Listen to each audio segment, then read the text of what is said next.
And speaking of join, I have people joining me in the studio today. Fellas, how are you?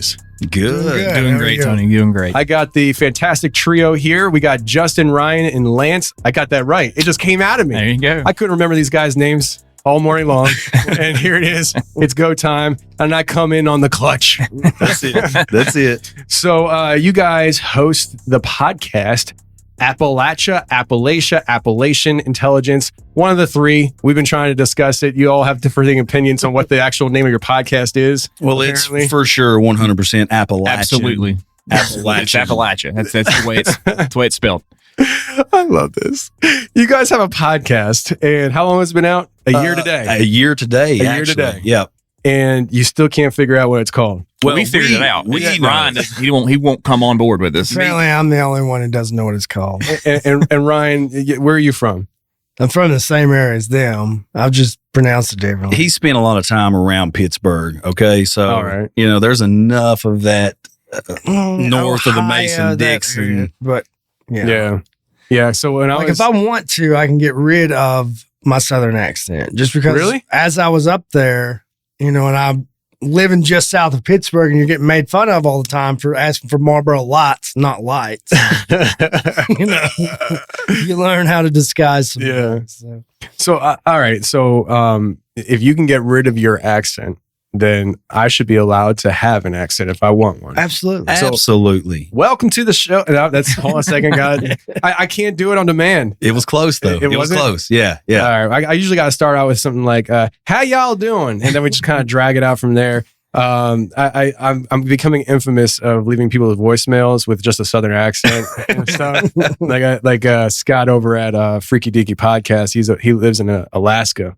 And so sometimes when I'm pulling a late night here and I'm driving home at like midnight, it's 6 o'clock his time in the evening. Yeah. So I'll call him and, he'll answer the phone and I'll just start talking to him like in a Southern accent. We'll have like a whole conversation, just a Southern accent. And he's like, you're crazy. I'm like, I know. It's just, you got to draw the syllables out a little longer and it's just a little twang. Just imagine that twang rolling off of your tongue and that's it. And don't pronounce half the consonants. Yeah. That's true. Like you just did. Yeah, that was perfect. That's it. That was perfect. That's a perfect example. Like we start out, and you can just try this. We call our audience the hill folk. We start out, hey there, hill folk. Just try it. Just hey there, hill folk. That's it. That was it. That was nice. Yeah. That was it. All right. You are labeled Appalachian right there. Appalachian. There we go. That was it again. You got Welcome to East Tennessee. I'm Tennessee Tony, and we're here to talk about Appalachia bullcrap. Yeah, that was pretty good. Here we go. So speaking of Appalachia bullcrap, you guys got some bullcrap to bring to the table today. Absolutely, we do. So let's just kind of I guess lay the groundwork for people. Now, I'm just gonna let you guys know up front here. When you guys start talking, I might need to leave the room and turn off this AC unit because it is driving me nuts already. And I just don't want to deal with the post-production of it. So, which means it might get warm in here and I might take off my shirt instead of putting on the hoodie. It's totally fine. Hey, Ryan one time took his shirt off during the podcast. Yeah. We've actually had a couple of guests. The guest started it. And then was it Bert Kreischer? No, it wasn't. But we did make that joke though. We did make that joke. We actually had a guest that at the end of the Arthur Unk from the Grey Room. He's the head writer of the Grey Rooms podcast, one of my favorite creepypasta podcasts. And that guy, he's a genius. Yeah. But he's a lot of fun. Yeah. So he's just a fun guy. So you guys reached out to me a while back, and I just kind of want to lay the groundwork as far as I can remember. What's funny is that Justin, I remember recently, I think it was I hit you up on Instagram, and I'm like, "Are you the guy that talked to me a while ago about something?" And I was like, I can't remember any of this crap. And it's like so many people they're like, yeah, I told you. I'm like, yeah, I don't remember. Yeah. And you can probably attest to that. Cause I remember I was reaching out to him like, are you the guy with the rocks? And then you're like, yeah. And then I'm like, it was a process getting you here, but you're here. And you guys have a pretty interesting story that kind of leads into discovering some kind of lost information. Maybe is that a good way to say it? Yeah, that'd be a good way to put it. A treasure in a sense. Yeah. So if you want, just kind of how did this all work for you? Because it's now like a pursuit of yours, from what I understand. This petroglyph stuff that you guys are finding in West Virginia. Yeah. Well, it's far southwestern Virginia. We're right on the border with West Virginia, so that you can slide with that one. But we started, we've started this podcast a year ago. It was me and Ryan initially. We brought Lance on a few months later just because he came on as a guest one time and it just worked. The whole trio thing worked so good.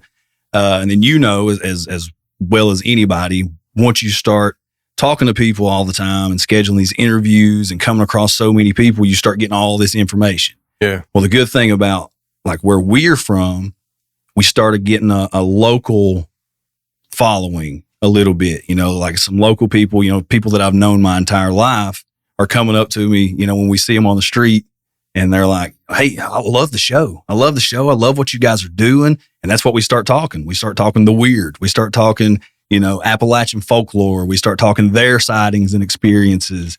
So that part's been amazing, but that's how we stumbled across these petroglyphs, these cliff rock carvings that are actually located in our hometown.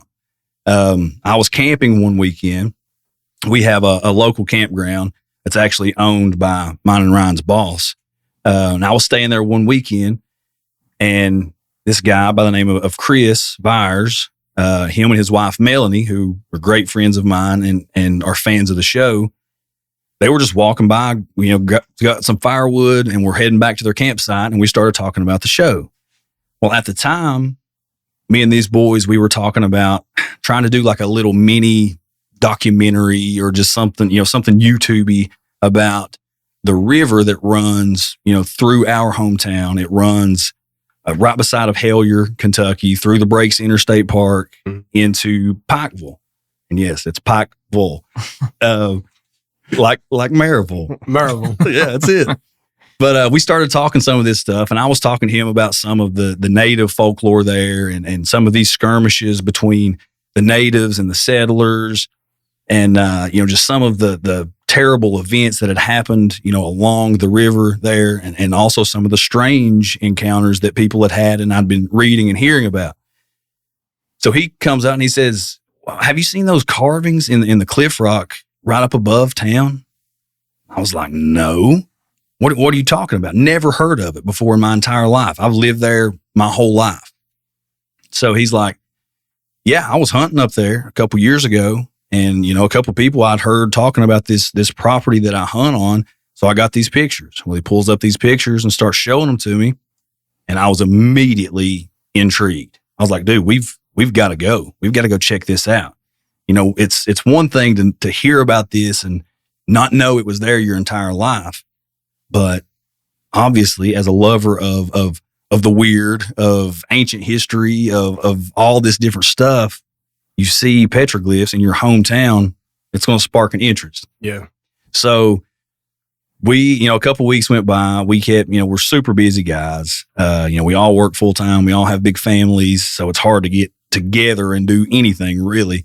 It's amazing we even have a podcast. But we got together one Sunday. It was pouring the rain, and we just said, screw it, we're going. We've put it off long enough. We got to go. So me and Lance and Ryan and mine and Ryan's sons, we all decided to go check this rock out, to see if it looked as good in person as it did in pictures. And we had no idea where we were going. We were just following step-by-step directions that this guy, Chris, had messaged me.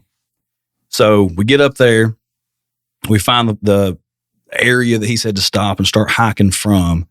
Again, it's still pouring the rain. We get down through there and we come up upon, and it was one of those things like we knew it before we ever even actually seen it. Like you get there to this point, you look down and you see this cliff rock facing, like a drop off in front of you, and you're like, that's it. That's it. The angels are singing, the lights are beaming down on it. You've reached the promised land. Yeah, that's it. But we get there and we start checking this thing out, man. And pictures don't even do it justice. Like, I haven't been able to capture a picture or see a picture that does this justice. You have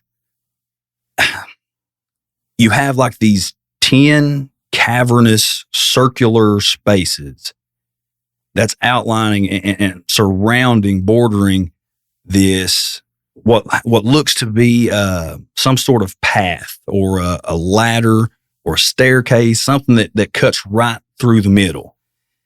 But the way that it's there, it's almost like I don't know how to explain it. So if you think about the Golden Gate Bridge and how, if you're looking at the pictures of the Golden Gate Bridge from the side of it, the profile of it, you can kind of see all the different beams and the different foundations and all the different columns and stuff that make up the Golden Gate Bridge, right? It kind of visualize what I'm talking about.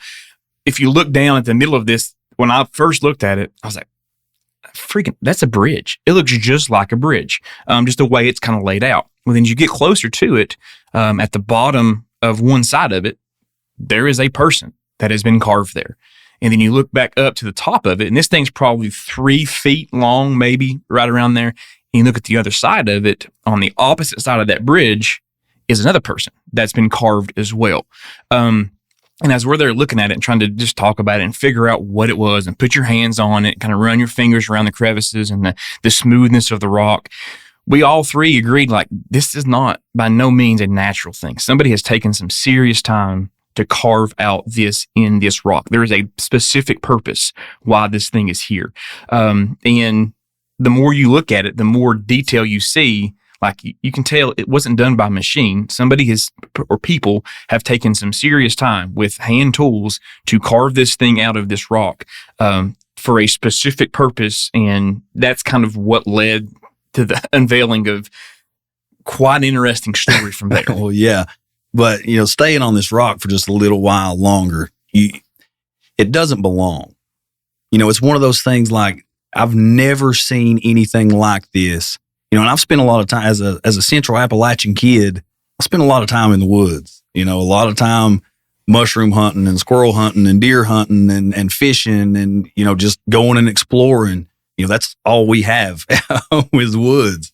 So you spend a lot of time.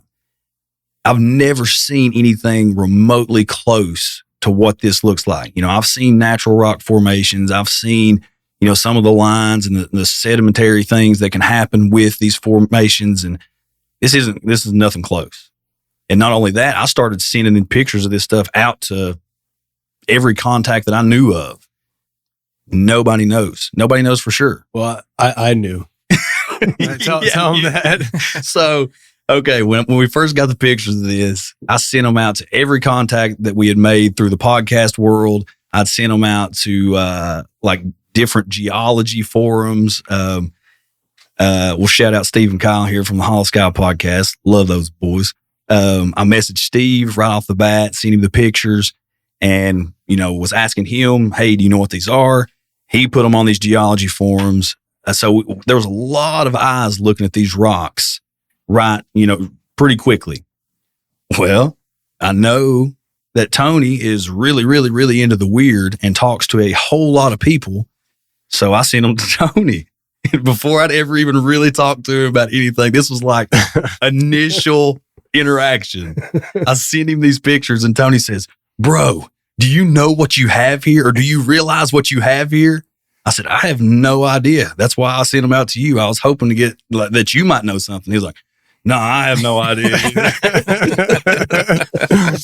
It's funny because you said that story today and stuff, and I don't remember that. Of course, I don't remember anything. And I was like, wait, I knew it. And then you're like, no, you didn't know. I was like, oh, that sounds like me. It sounds like me. I would do something like that. But you got me really super excited for a minute. Let me guess. I said that and waited for you to respond. I didn't even say I didn't know at first. No, yeah. That's exactly what you said. Bro, do you know what you have here? And then I would totally do that. Because people say stuff to me and I'm like, I'm not some super genius guy here that does all this like crazy wild research. I don't have like an entire library filled with my research over the years. I'm just a dude that drove a truck and started a podcast. And so people like ask me questions and I'm like, I don't know. Yeah. Well, I was like, maybe Tony's talked to somebody that has a story somewhere close they possibly may remember. Yeah, let me call my friend Graham Hancock and let me just pull him right up. Like, You never know. You never know. You would know though. That's the thing. Like, you would know if that's true. if Graham was my friend, I would tell everybody. Just like if Rogan called me and said, "Hey, I want you on the show," you guys would know I'm going on Rogan before I ever appeared on Rogan. Like, I would just be like, "Guys, guess what? Special announcement. It's about to get real." You know? Which, by the way, is never going to happen. People say that to me. They're like, "Oh, you got to get on Rogan." I'm like, it's impossible. It won't happen. Yeah. Like I am not the caliber they're looking for. You never know. You never know. Keep grinding. Anyways, you were sending these pictures out to everybody and trying to get information on it. Yeah, and nobody could really, of course, people have opinions and people have, all these different theories, but nobody could specifically say, okay, it's from this time and this people group and this, whatever. So we start diving into it and looking at it. And again, it doesn't belong. It's in an area, it's in a place, it just doesn't belong at all. And that's what, was the weirdest thing for us. I mean, you stand here in this space and you're like, it feels like this almost shamanic experience for me, like I was there and it was one of those exciting moments. And for a minute, it was like, man, I could feel like every raindrop hitting my body, like this is amazing. I had goosebumps. And I don't know how these guys felt, but I'm sure it was probably close to at least to the same kind of. It was amazing. Yeah. Yeah, it was one of those things like, again, I was probably the one that didn't want to go look just simply because I just didn't want to. You didn't want to? Not initially, no. Just because I didn't want to. It's just kind of how, guys, I don't want to go do that. Bro. On Sundays, I drive over to where they live at, and with my parents, we have church and we have dinner with mom on Sundays, and like my nephews are there. So Sunday's usually kind of the day where the family gets together and kind of hangs out. But the Sundays are the only day we could get together. So they were messaging, let's go look. I was all in. Then it was raining. I was like, let's go another day. Well, Justin, as he always has since we've been 13 years old, talked me into going. And then once we finally got up there and we walked down to it and found it, I was like, yeah, boys, this is far greater than anything I kind of had envisioned what it would be. I didn't necessarily say I had a shamanic experience, but it was definitely one of those things where I looked at it and I was like, there's got to be more to this story. Why is this thing here? Who put it here? Why is this not something that's talked about? Because I grew up in the same town they did. Why have we never heard about this before? Why has nobody said anything about this? Why are we not taking kids up on a field trip to see it? Like, this would be something that should be talked about. So once I got there and saw it, it was a whole different, it's ramped me up, piqued my interest into a whole different level.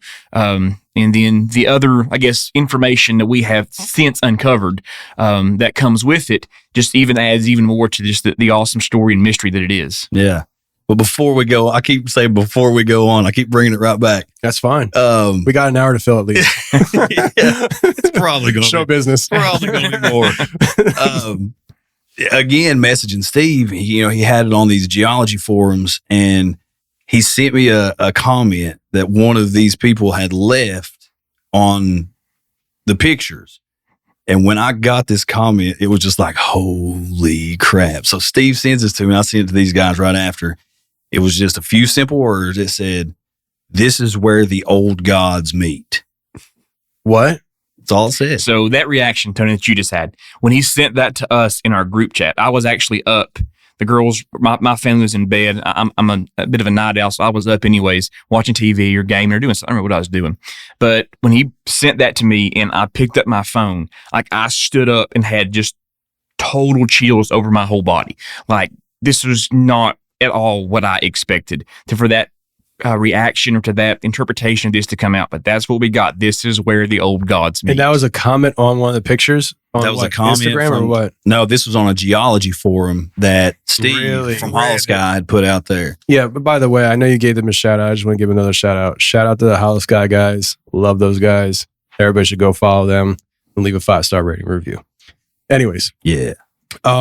So Steve posts the picture on a geology and one of these brains over there commented that this is where the old gods meet. Oh my God, I'm excited. Yeah. Keep going. And if you think about it, it's in a place that it doesn't belong or doesn't seem like it belongs. It's on top of a mountain. Ancient peoples, that's where they would go to communicate with the gods. They would go to these high places. So if you go to these high places, you have this rock and all these petroglyphs on it, all these carvings. It makes sense. And if you walk down not even 50 yards from where this carving is at, you get to what I would call a peak rock. So you can stand at the very peak of this cliff, and you can see if the leaves were off at the time, we could have seen for miles. You can oversee the town. You can oversee the river. You would have been able to see if I'm a Native American at that time or an old settlement that's setting up shop there. You can literally see everything from all the way around you. There's no way anybody can get up to you without you seeing them first, which again leads more to interesting things of why this thing is even here to start with. Yeah. So, we have a producer in studio. We have Cody here, and Cody distracted me. So the last 5 minutes, I have no idea what you just said. No, I'm kidding. But and seriously, I don't. But all right. So this post that was posted and the comment that was made, were you able to track down that person at all? Nope. Is it impossible, or you just got lazy? Well, we got lazy on it. I don't know. I didn't follow up with that. Did he send you a link to it so you were able to see it, or what? No, all I got was a screenshot of the comment. So Steve sent it to you like that? Yeah. Steve, he's sneaky like that. He's trying to stay part of the story. He's like, I'm not going to give you the link. I'm just going to send you a screenshot. And if you want more, you got to ask me for it, because you can't just go because you don't know where. Freaking Steve and that sneakiness. I'm sure that he would have, but it was one of those things. We just got lazy. There was so much information coming in all at one time about this rock, and then what we'll be getting into that it was just. I think it came from Reddit, right? No, I think it was a geology forum. Yeah. It was an actual geological forum that Steve put it on. I'm pretty sure. So let me just let's take a few steps back here, and so I can personally picture this better, and also maybe for the audience as well. This rock. Like what you were talking about with the carvings of the humans and stuff, is it on this rock? Yes. Okay, so it's we're talking about one rock that has all this stuff on it. Correct. Okay. How big is this rock? I would 3 or 4 feet probably. Yeah, probably in length. In length, yeah. And then probably another 1.5 to 2 feet wide. Yeah. All right, so 3 or 4 feet, and it's one rock. How much time have you spent up there? Oh, just the one trip, just the one visit. Now, what we did find, there was parts of some rock that had fallen off and it was connected to, and I think I may already know where you're going with this. Yeah. But the way that it's located, it's literally right on the edge of a cliff. It's straight down cliff after this. You think that's the only rock up there with this on it? While we were up there, Ryan took a pretty big circle. Like he walked down all the way underneath the cliff, walked around the bottom part of the cliff. Ryan, tell them all the things. Yeah, I found like fossils, but I didn't find any carvings on the underneath side of it. So it actually looks like 2 rocks from the top, but it's one big rock. So it's the rock face, but I guess over time, what's that, erosion or whatever? Because one of the carvings of the little men would be from on this rock that's between that gap. But yeah, when I went below, I didn't see any signs of any more carving, because we thought the same thing while we were there. Like, wonder how far these go over. So let me ask you a question. What are the chances that this rock is just the surface rock of much bigger structure that's underground? Totally possible. Totally possible. See, the reason for our limited time spent there is it is personal property. And it is. Did you sneak up there? It's leased. Well, absolutely. Next time you're sneaking, let me know. I got to return the favor. You drove down here. I got to drive up. Yeah, absolutely. You sold me. But it's leased hunting property. So, this time of year, you have hunters up there all year long. Bow season comes in really early.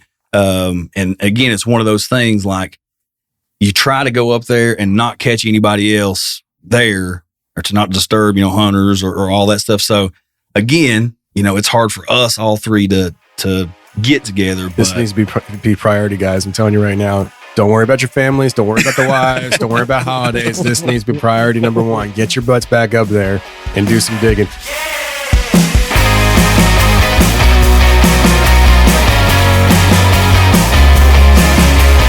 Okay, for our first sponsor today, we have Uncommon Goods. I love Uncommon Goods, and what's not uncommon about Uncommon Goods is how commonly good Uncommon Goods is. I'm not trying to confuse you. It's called Uncommon Goods, and it's a great website. If you are somebody like me who sucks at buying gifts, you don't know what to buy, you never really think about what to buy until the last minute, Uncommon Goods has you covered. All you got to go is to uncommongoods.com/Tony, and when you get there, all you got to do is pick a category: women, men, kids, fun, kitchen and bar, home, gifts, holiday. When you click on that, it shows you a bunch of stuff in that category, and then you can narrow it down by price: under 50, 100, 200. It really is customizable, searching for the perfect gift for somebody in your life. And right now, it is a great time to get in on Uncommon Goods, not just for the deal, but also what they do for other people. Because with every purchase, Uncommon Goods gives $1 back to a nonprofit partner of your choice. So that means you spend money at Uncommon Goods, and then you tell them where to put the money for the nonprofit partnership of your choice. So to get 15% off your next gift, go to uncommongoods.com/Tony. That's uncommongoods.com/Tony for 15% off. Don't miss out on this limited time offer. Uncommon Goods, we're all out of the ordinary. I will say this because I found a rock structure in Pennsylvania before I left last year. What year is this? 2020? Yeah, last year. It was actually the very beginning of these films. I went to this one location and I didn't know what I was doing. I was with another guy that was doing camera work, and we came across this. So I was told that there is an underground world that reptilians exist in Pennsylvania, and that I need to look for a rock structure that looks like a head of a dragon, and that around that structure is where the opening is to the underworld, essentially. Wow. And I was like, cool, let's go. I'm in. And so I took me and my friend Edward, who's an awesome guy, by the way, great cameraman, and we went on this journey for an entire day. Okay, and we found the structure out in the middle of the woods.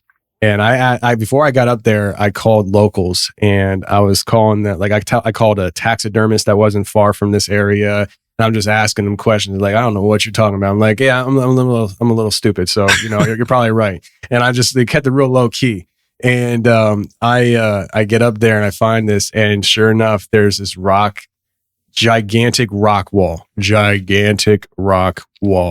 And the end of it, the first thing I see, it looks like a serpent head. Wow. And I'm talking like there are parts of this wall that are over 100 feet high. Oof. And it's out in the middle of the woods. And I got the footage on a hard drive somewhere around here. I never made it a video, mainly because I hate doing video editing. And so I'm just like, well, I had the experience, and sucks to be you the rest of the world. You're just going to have to hear me tell the story because I don't feel like making it a video. Maybe one day I will, or I'll hire somebody to do it. That's actually a good idea. I should do that. Anyways, so we spent an entire day up there, and I caught EVPs on I was going over some of the footage with my dad where it was dark out. Me and Ed were hiking this rock wall back at night, and at one point I stopped because we were buzzed by military helicopters while we were up there. It was really interesting, and so while we stopped and we were looking, and there was this light that came off the hill and it was going down into the valley. And after that incident ended, I looked at him, I said, "You ready to go?" And he's like, "Yeah." And he has a strong Southern Costa Rican accent, like he's from South America. So like it's not hard to know who's talking. Yeah. And he said, "Yeah." And as I start walking, you hear something whispered in the mic, "Okay."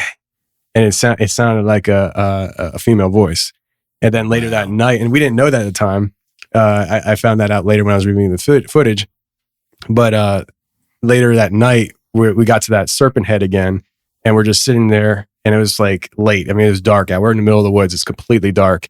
And I thought I heard a little girl talking. and off in the distance. And like, mind you, we were out there for 12, 14 hours. I was exhausted. Yeah. And when you're out there that long, you kind of, and especially when we were already winding down, like we were ready to pack up and get out and just go home. So like, I was like, investigative mindset was done. So like, hear this. And the little girl was like, I couldn't understand what she was saying. It was just like a little, like I was just like, what the freak was that? And and he heard it, or no, he didn't hear it, and I didn't go investigate it. And it's one of my biggest regrets is that I didn't tell him to turn on his camera again and go investigate that, because it sounded like it was maybe like 50 feet away from us. Wow. And I didn't know that I had that EVP of the little girl or some female voice. Anyways, long story short, let me bring this back around. This rock wall, it went for at least a half mile, and it was very broken. And there are people who say that it's natural, and some parts of it, I'm like, I don't know how this is natural, because like there were like broken parts of it that were like completely rectangle and squared off, like they were like bricks, but like long, like 6, 7, 8 foot long blocks of rock. And it looked like it was a wall that fell over at one time, but it was constructed, right? And then you have that serpent head that looks intentionally made and all this stuff, right? And but it goes like a half a mile, but as you keep going, it's very clear that it fades into the ground. And I always wonder, I'm like, how big is this thing really? Yeah. You know?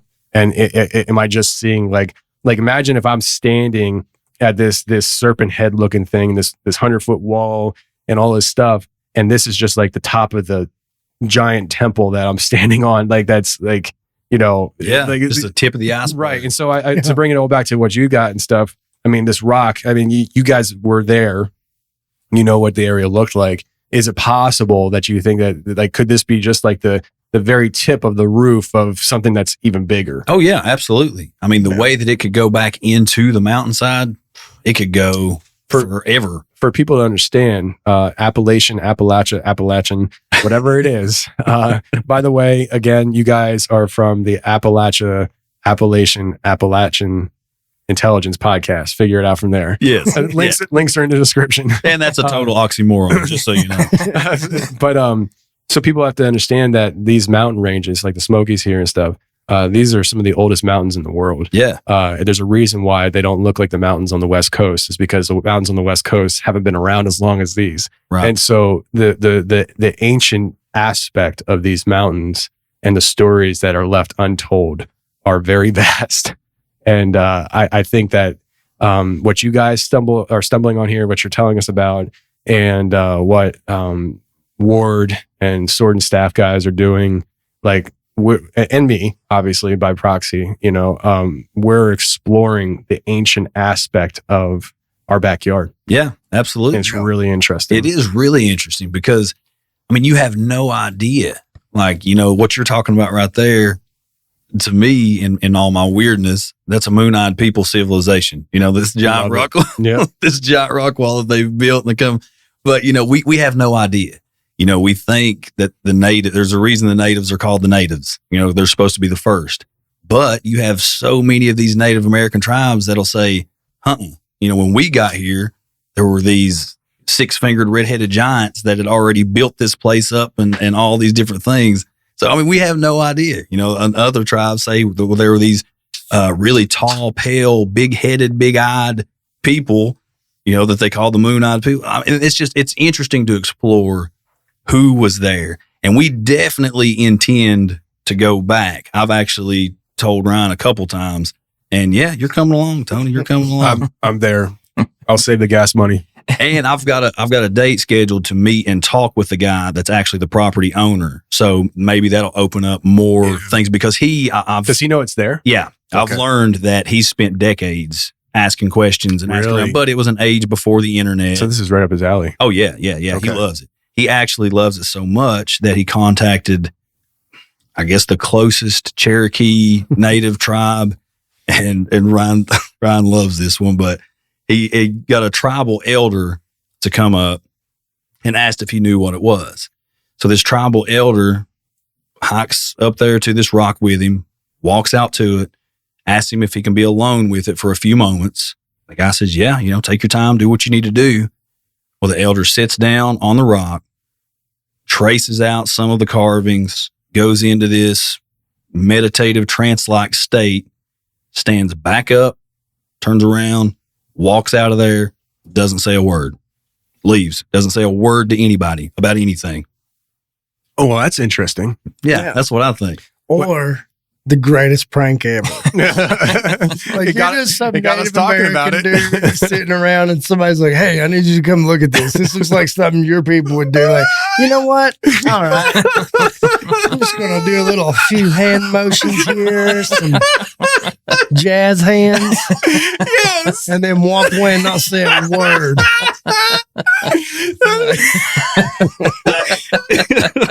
It would be the greatest prank ever. It's what I would do.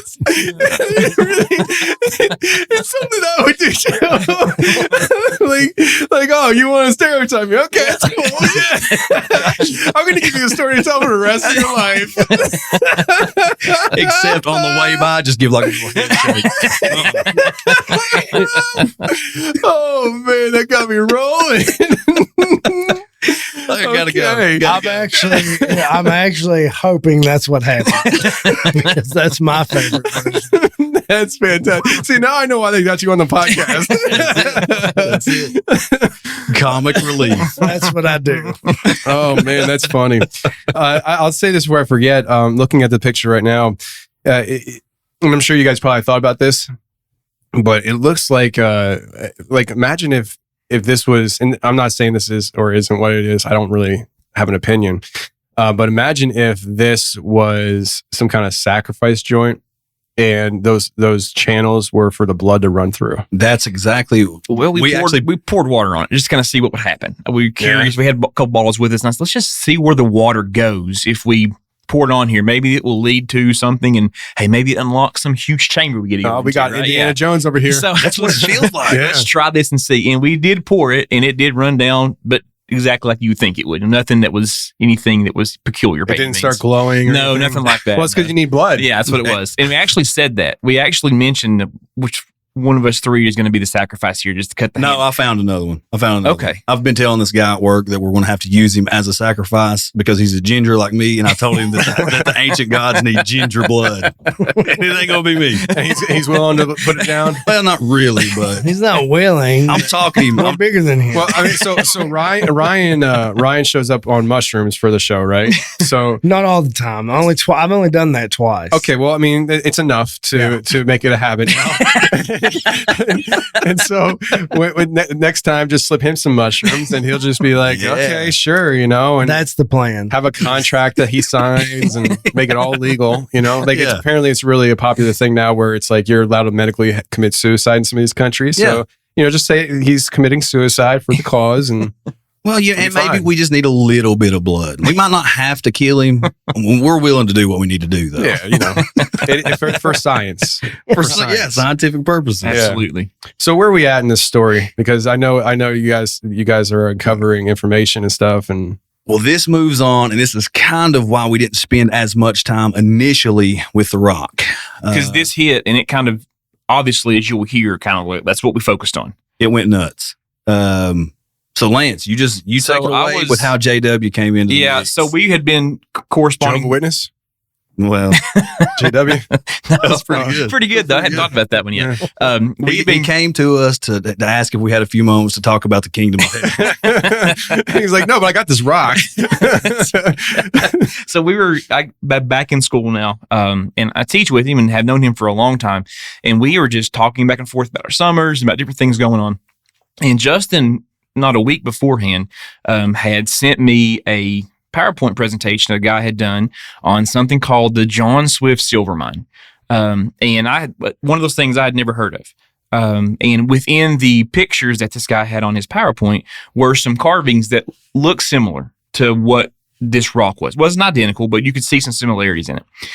JW comes down and we're just having a conversation about it. And I'm telling him about the podcast and he's asking questions. And conversation leads to, well, last week we went and saw this rock. Here's some pictures. He's a historical guy, camps a lot, goes to a lot of places, has seen a lot of things, asking questions, right? what do you think about this picture? And he looked at it and so it's really peculiar. And then I led into, well, we've got some things that are similar to this in this PowerPoint presentation that this guy had made on the John Swift silver mine. And I could see like a twinkle in his eye. Like it's something, I flipped a switch. Now, real quick, the John Swift silver mine is it's local legend, local lore in our area, Eastern Kentucky, Southern West Virginia, even Eastern Tennessee, that people have been searching for this silver mine for as long as probably 200-300 years. Absolutely. Yeah. So he asks me, well, as I'm bringing this up, I say John Swift silver mine, and I can see again this twinkle in his eye. So he lets me proceed to kind of just give him all the information that I had on this rock and on this John Swift silver mine. And when I get done, he says, well, actually, funny that you mentioned that. I actually know some things about the John Swift silver mine and actually have done some searching for it myself. I said, what? Known this guy a long time. We'd never had this conversation before. So he then leads into this story that his dad was looking to buy some property in Florida as a vacation area to move down. And the guy they were going to buy the property of, this Mr. Anderson, was going to back and forth in communications, and JW had kind of taken over the negotiation with him because his dad was getting a little bit older. And JW said that Mr. Anderson was eccentric and had a mind that just went everywhere all the time and would just talk about everything, high energy guy, but he was an older guy. And in the process of them buying this land, it was a couple months process, obviously. They called down to kind of finalize the deal, and Mr. Anderson reached back out and said, you know what? I sold it to somebody else, right? So they didn't get this land. Now, this land was on the Treasure Coast there in Florida, okay? And the guy, JW, says that Mr. Anderson felt very, very bad about it. So in response to that, so let me tell you this. I have some information that you may like to know, and gave him what he thought were the coordinates of this John Swift silver mine. Now, that sounds crazy, right? Why would somebody do that, and why would we even think about going and looking for it? JW had the same questions. So he began to kind of quiz this guy on a variety of things. He found out through talking to him that Mr. Anderson made his fortune because he found some of Blackbeard's treasure on the Treasure Coast in Florida. And then you can actually, JW, there's an article that talks about Mr. Anderson, him, and then a couple of his guys went in and dug this up, and the government was involved, and it's a legitimate thing that happened, right? And part of Christopher Columbus's ship. And found some of Christopher Columbus's ship as well. Okay, so there's some legitimacy to what he is saying, okay? He then sends JW on another treasure hunt. I guess they're trying to prove that he knew what he was talking about. So he sends him these coordinates to an area that's just a little bit south of Cincinnati, Ohio, and tells him that I don't know the exact, landowners can't get all the legal deeds and things that I need, but sends him a map. X marks the spot. There's gold here. Will you go investigate it for me? What's anybody say? Absolutely, right? Cincinnati's not that far from us, 2.5, 3 hours. He said, I'm going to go. He and his brother went. Let's at least go check it out. Now, this guy had done all of this treasure hunting by dowsing, right? And we know what dowsing is, the two rods, and he would dowse on the maps, and where they're pointed on the maps, he would X mark the spot, and that's how he found the gold. Okay? That's interesting. Yes, it is, right? It's a completely interesting thing, but that's what JW. Now, we've never met the guy. The guy has since passed from pancreatic cancer. He was older anyways, but these are the stories and the information that JW has given us. Okay, so they go to Cincinnati, roll up on the courthouse of this kind of this small town outside of Cincinnati, and try to find the deeds to this land, the landowners, and get all the legal stuff they need to at least go and investigate and kind of see where this is at. They get the information, get the landowners, and they drive to this house kind of out where this farm is at. And he and his brother got their metal detectors, walk up and knock on the door. Nobody's home. So they wait around and think, maybe they're going to town to get something, whatever. Wait around for 15, 20 minutes, 30 minutes, an hour, nobody shows up. Well, JW says, I didn't drive all this way to at least not go look at where this X marks the spot is. So they hop the fence and head out to where on the map X marks the spot. Brings down the metal detector and gets a precious metal ping on this mound on this land. Okay. Calls Dawn, tells Dawn, hey, this is what happened, right? That we've got this ping. We can't find these people, can't follow up, whatever. Leave. They never come back. Further investigates it more, right? Goes again and calls around and finds out that this precious metal ping is actually on an old Native American burial ground. So they can't go in and bring it up because of the legal laws or whatever it is. Okay. So that gives JW 2 instances now in which he's had this guy tell him information. One where he found the treasure in Florida. He's got a second instance now where there was definitely something precious there. So that's 2 for 2 he's hit. And he then proceeds to tell him of other places throughout the East Coast where there's Civil War caches of gold, where they used to take and throw the Civil War gold down these outhouses and cover them up so that people wouldn't find them. Okay. So we have all this information that's hit. JW then proceeds to tell me this guy doused X marks the spot on this Swift silver mine. And Mr. Anderson told JW on the numerous conversations that they had, if you can find this place, we're talking billions of dollars in silver. Okay. So we hear that. Obviously, lights go on, right? And I'm taking down the information, writing as many notes as I can as JW is telling me this story. And I was like, well, have you ever been up and looked where this is at? Like, oh, yeah. It's been about 10 years, me and my brother looking for it. Different times in the winter. Now, where we're at in Appalachian Mountains, you can't go in the spring and summer. Copperheads, rattlesnakes galore. So you go like this time of the year where all that stuff's gone, the leaves are off. It's just easier to search for stuff. And he then gives me all the pings of places along this mountain that they've been to but not found anything.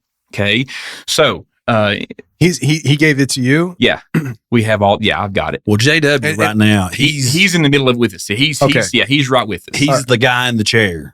All right. So let me this before you go any further. I got to wrap my mind around this. JW has been brought into the fold, right? Yes. And he's given you he's sharing this information with you because he's invested in this his treasure hunt that he thinks might be related to this. Yes. Okay. I love treasure hunting stories, guys. He's like, and JW's getting older, so right, yeah. And he needs young legs. He needs a mountain. It's a mountain on the ground. It is. Wow. You're going to have to go up on a mountain to find it. You should have brought him today. Should have brought him with us. Yeah, we should have next time. Yeah, next time. So there'll be more. He is like he'll come down once a week, sometimes twice a week, and talk about getting ready to go and planning the trip together and just kind of thinking about all the different things, more stuff he remembers and more information he finds, because he said he's not looked for it in probably 5 or 6 years because he's got too old and kind of just fell by the wayside, but it was always there in the back of his mind. We bring all this stuff up and it all comes rushing back and kind of re-energizes him and gets us all fired up to go find this treasure. Okay. He then just proceeds to tell me more and more information that he has found and that Mr. Anderson gave him as well about this Swift silver mine. Now, this Swift silver mine, as Justin alluded to, is a bit of a local legend, right?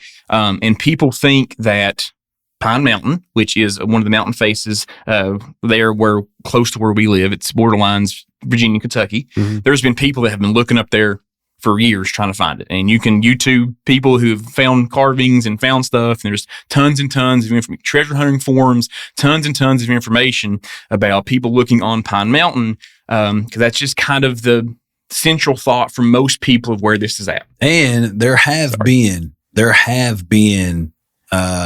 coins found. There's been a silver bar found. There's been like these singular items that have been found that in this area. Yes. Now, where we think it's at, that is not in that same area. Totally. Where Mr. Anderson told us he doused the X marks the spot, not the same place. What, as this rock? No, it's not the same place as the rock. No. Okay. Nope. But I'm trying to tie the rock into this. All right. So see, that's the thing that we've been doing too. Okay. All right. The rock, I don't know if it ties in at all. Okay. Yeah. Gotcha. I just know that it led to this flow of this rock started a conversation that led to this flow of information from this amateur treasure hunter who's talking to a professional treasure hunter who has all of this info and these maps and these pings and all this stuff that's just opened up this gigantic door to us searching for this long lost John Swift silver mine. But there are carvings that are similar to that have been found on Pine Mountain. Really? Yes. Is this on Pine Mountain? No, No. that is not. That would be in. No, it's not. I don't. What mountain face would that be? I have no I don't idea. know, the mountain range in What? Hayside, Virginia. whatever. Kiwanis Mountain. You do have a coal mine under it right there. Yeah, you do. That one actually blew up there, didn't it? Hold on a second. There's a coal mine underneath this. Yeah, Yes. pretty close. Pretty That's close. interesting. Pretty close. I don't know if it runs that direction or not, but And there's another thing that we're looking at too, because unpurified silver just in the mountain Looks just like coal, baby. looks like coal. It's black. I didn't know that. So Yeah, you would neither did actually we. have to have the things that we didn't either at first. You needed to have This an is acid test to kind of put onto the rock to see if it tests positive. for We've silver or spent not. months and months researching, looking out logistically, like situations. If this happens, what do we do? Like months just waiting for the weather to turn cold and the leaves to fall off. We've been in John Swift's journals or what's left of them, seeing what Swift wrote, where he was, where he spent his time, how he came into the continental U.S., like all of these different things we've poured in to eventually lead to getting boots on the ground, which we're still waiting to do. But we've got so much information going into it that I feel like we've been prepping for this huge game for weeks and weeks, like several bye weeks leading up to this great big event that we can really pour into based on the information that we have. And it's been unusually warm in our area. And it wasn't that long ago that I still saw some snakes out, right? And, Yeah. and JW, he tells the story. He was up there in early March, which you would think still cold enough in our area that there wouldn't be snakes. He was around a cliff face and stuck his hand into a rock, and there sat a copperhead just looking at him, because moving slow, but looking at him. He jerked his hand away real quick and then left, obviously, because you don't want to be in this remote area and get bit by a Well, rattlesnake or a copperhead. And the way that JW talks about this location, it's super rugged terrain, number one. Like you're scaling cliff faces. It's not just, you're walking, taking a nice little hike through the forest. No, it's like legit rock climbing. You're moving around cliff faces. You're doing all these different things. But he talks about these unusual boulders. We don't have boulders really in our area. You have some large rocks and stuff, but just these singular boulders sitting around, you don't really see that. It's not like out west. But he talks about this place, there being boulders in certain areas that just don't look like they belong. And hearing JW talk about it, and we've made this comment several times on the show, it feels like an Indiana Jones movie. I mean, I feel like I'm listening to one. yeah. That's how it feels. Like going Yeah. into this, I feel like there's going to be some booby trap that I hit, and darts are going to be coming from the trees. For and sure. a boulder's going to be rolling down the mountainside at me just Yeah. looking at. Yeah, it probably will happen. I want to be there for it. Yeah. So this is so cool.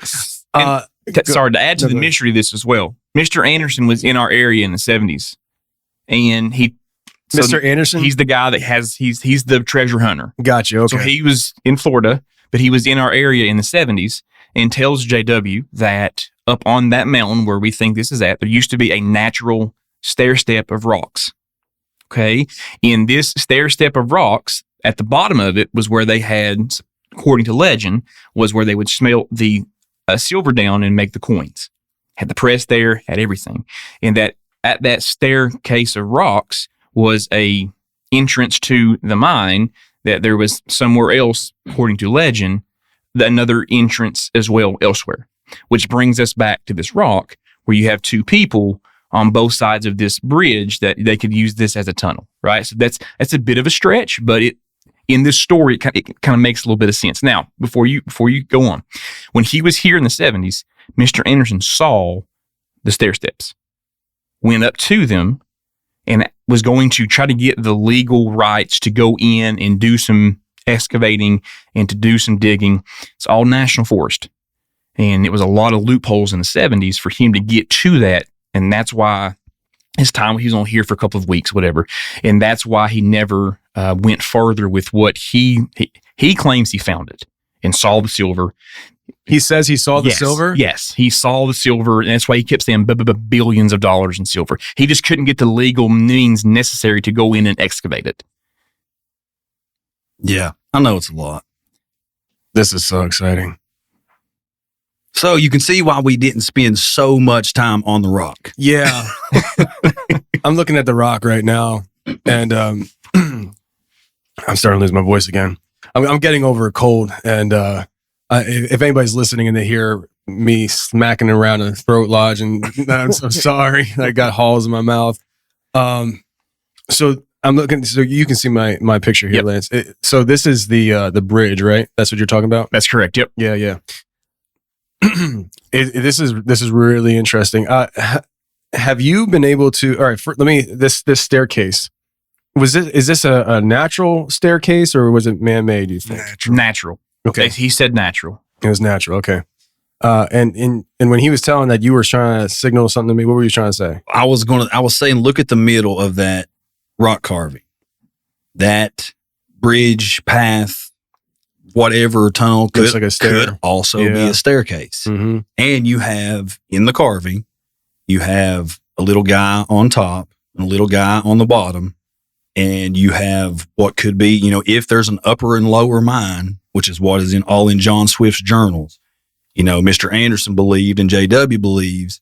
Now, a lot of legend says that one of these mines is local to us and one of them is around the Red River Gorge area. To me, that doesn't make any sense. Why in the 1780s would you have two mines that you're trying to transport things back and forth hundreds of miles apart? That doesn't make any sense to me, especially when you have natives, which Lance may get into, trying to swipe this silver, trying to get the jump on these transports, grab all the silver, and that's how they're making their living. So if you had a situation where you had like a upper mine where the actual mining is going on and a lower smelting area to smelt all this down and turn it into currency, it would make sense for there to be a something natural and something close in proximity to be able to work this out. This is so much to take in. Yeah. This is so much to take in. Now, my theory on the rock, if it has nothing to do with the treasure, is that there's spots in the Mammoth Cave system throughout where you can come in and out, and possibly these were maps to guide you through that. Mm. Well, you say that, and I know like you're just throwing it out there as a theory, but in one of Swift's journal or in his journals, an entry in his journal, he talked about writing and working with this guy.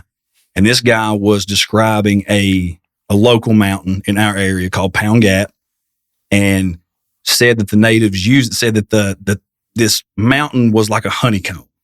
Said there was nothing but tunnels that there was entrances everywhere, exits everywhere, and that walking into the mountain, you could hear the horse beats, the hooves of horses overhead going around on roads. So, there's a lot of legend and different things that have happened, in local legend, that it's like, okay, we've had natives get from here to here really, really fast, and we don't know how. Well, that's one of the theories, is that there were tunnels in all of these mountains, and that's what they utilized to get from place to place. And I don't think that's inconceivable. I think that's a very logical possibility. Man. So, do you guys, what's your sense on this rock as far as age goes? I have no idea. No idea. None. Really old. So like this treasure story, how old of a legend is this story? A couple hundred years? Or? This legend, Swift was operating in the 1770s and 1780s. Okay. He came into what was originally the Carolinas and mingled with the Cherokee people there. Now, I have a theory. He came into these and started mingling with the Cherokee, and he started getting these glimpses of silver. Now, this isn't technically in all the journals, but this is my theory. He starts coming into these people and sees this silver, sees them using it, and recognizes this is silver. Where did you guys get this? Well, through information, just like we're doing, through information and talking to him and maybe going and discovering this rock, because there's also in his journals, him talking about leaving a cache of silver around a peculiar looking rock southwest from the headwaters of this river that I think I know where he's talking about. And there was this old beech tree, or he don't say beech. He says an old tree that him, a guy named Monday, and another man put their initials and a compass rose into the tree. I've since talked to a guy that built the well site that's 500 yards from this rock. And he told me that when he built the well site and was using an excavator to push over the trees, and this is before I told him anything about the rock, anything about what we had found, nothing. I don't even know if I'd came across it yet. He tells me that he pushed over this big old beech tree and it had some really weird carvings in it. Some guy's initials and what looked to be something like a compass rose.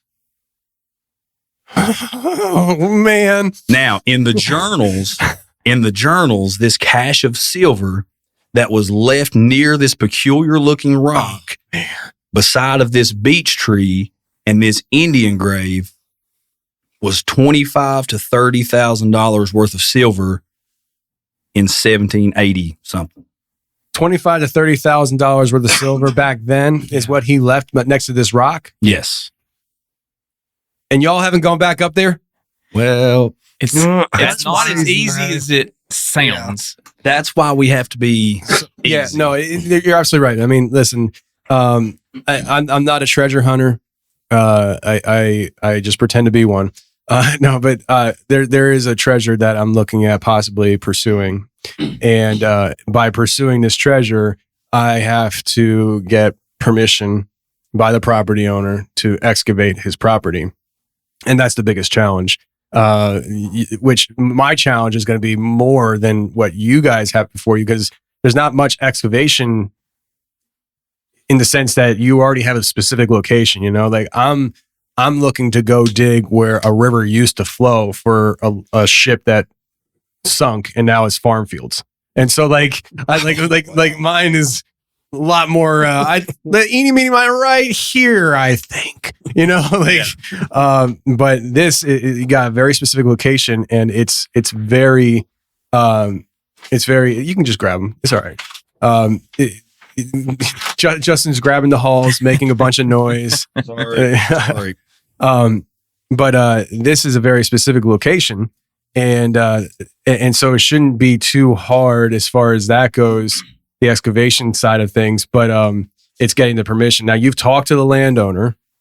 We're getting ready. We haven't talked to the landowner yet. I have a date set to talk to the landowner. He's a lot older guy, and I've tried to approach this as lightly as possible, to make sure that he will talk to us and let us kind of look into what we need to look into.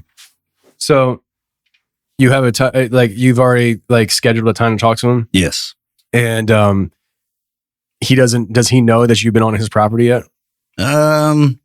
Probably, because the way I was scheduling talking to him was through a family member, and the family member listens to the show, and was excited about coming to us and saying, you need to talk to this guy. So your family member hooked you up with the owner. Yeah. That's cool. Wow. It's a lot. And it goes kind of leading on to my theory. I feel like we're following in the footsteps of John Swift. Mm-hmm. He had to find this silver somehow. Right. He had to find the location of this mine to operate out of. If he came in, mingled with the native peoples, came across this rock, and they could explain to him, hey, this is what this means. This is where it's located. This is what you need to do. Maybe. And I know that's a stretch trying to bring this rock into it, but for me, it's too close. Everything just worked way too smoothly for this rock not to have something to do with this treasure. That's just my opinion. I feel like maybe the in same all way. honesty, I kind of hope that it's two separate things, because then you got two legends and treasures. I would be totally cool with that. Yeah. Yeah. Because it sounds like the silver that you're on the trail of something, and like ultimately, like it'd be really cool if this rock was its own story and you haven't even touched the surface of it. Yeah. And it could be, just like we talked earlier, ancient peoples, they went to these high places. That's where they communicated with their gods. Sometimes Lance's brother messages him one day and he's like, every time you see carvings like this on ancient aliens, they're talking about the natives done these circular patterns to represent portals. What if you do go up there? I knew you'd do it. I got to bring portals. Say the word portals. I got to bring. Hey, You have me at portals, baby. Keep going. I knew you were going to say portals. That's it. Why you keep looking at me? That's a given, Ryan. I'm going to say portals. Carry I have on. to. Carry on. So if there is a chance, now just something hit me. We find this treasure. We're like getting super rich. And then we find this portal with this rock and fall into it. And then there goes all my wealth. And I'm just like upside down with As long as you go in first, I'll wait. I'm like, dang it. I was way richer on the other side. But no, I hope it is too. Like, I hope it's two totally separate adventures. Because that's what this is. I mean, it really feels like I'm Indiana Jones.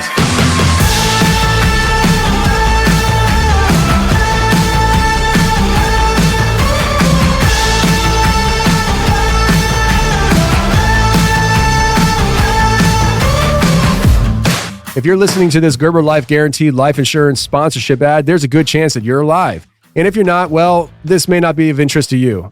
Now, I know what you're thinking. Life insurance? I'm going to live forever. Death is what happens to other people. Well, for the sake of argument, let's assume you're wrong and that someday you won't be listening to podcasts anymore. I know it's not easy to talk about, so I'll do the talking.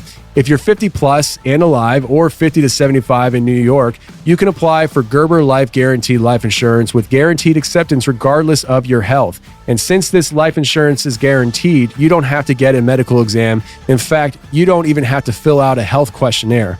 For a free quote, just visit GerberLifeFamily.com. Then if you stop listening to podcasts, your family can use the insurance money to help cover your financial expenses or anything else. Your kids already inherited your ears, allergies, and questionable singing voice. Don't make them inherit your final expenses too. See website for terms and restrictions.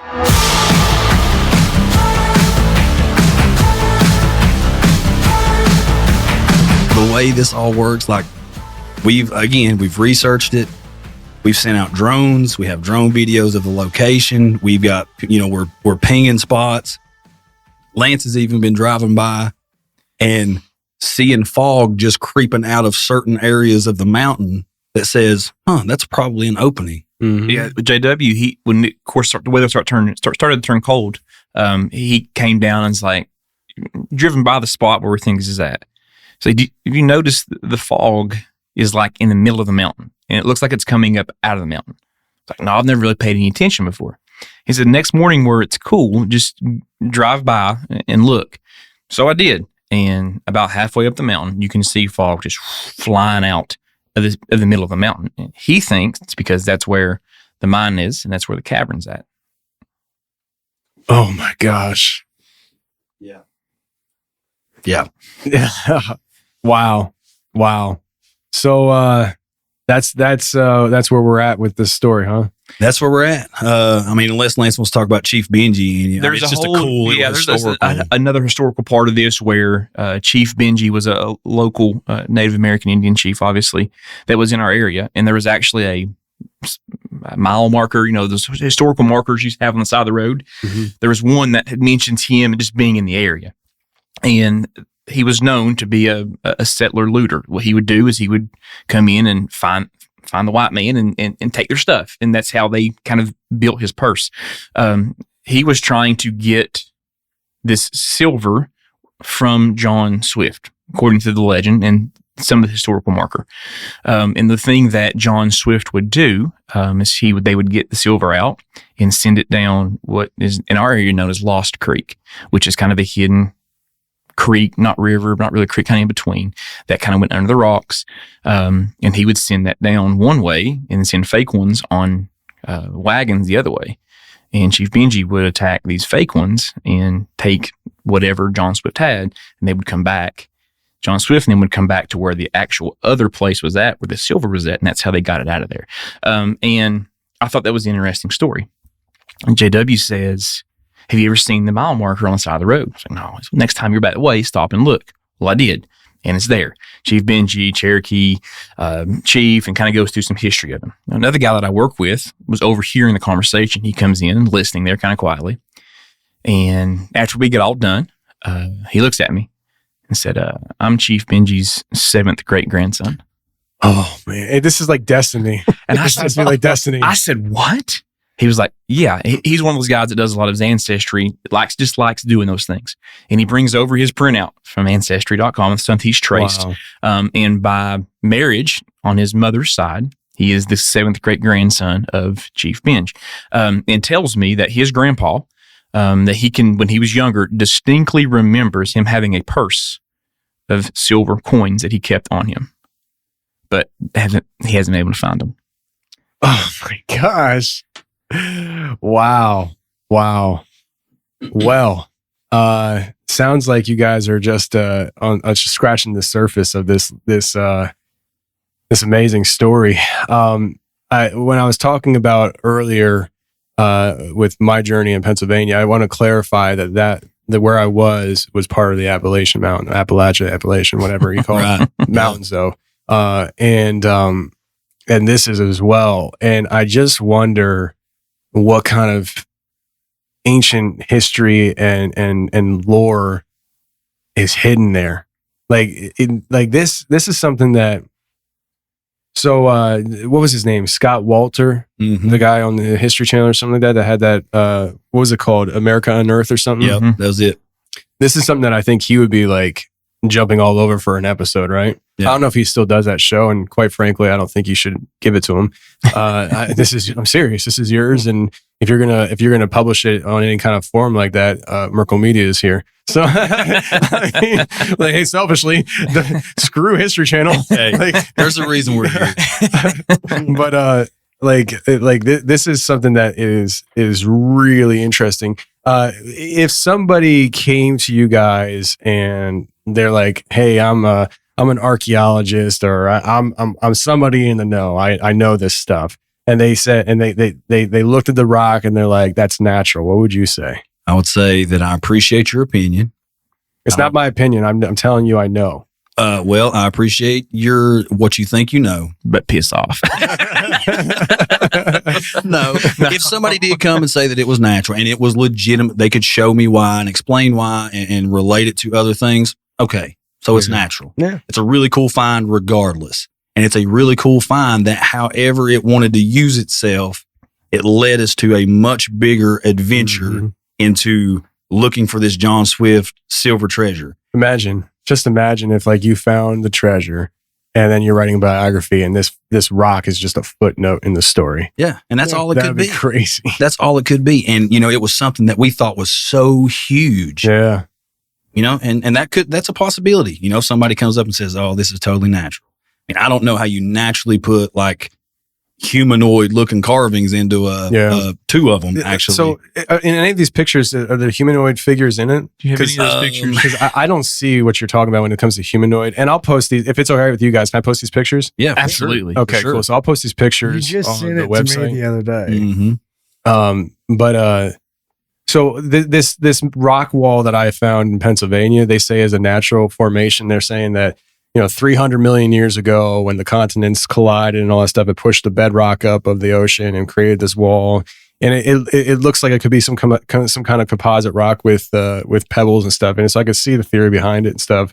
But then there's the aspect of there are things about it that look like they're designed, and maybe both can be true. Where it is a natural formation that then ancient people came along and designed on top of, and it's a thought and a theory that I have been recently exposed to when it comes to the ancient people with like Egypt. So like Graham talks about, I think it's Graham talks about how the Egyptians came into the area and the pyramids already existed. Right. The Sphinx already existed and they built on top of it. So the pharaoh head for the Sphinx is an addition, on top of something that was already existing beforehand. And so with that rock wall, maybe it was a natural formation that they then used, and they created the snake head, the serpent head, and all that stuff.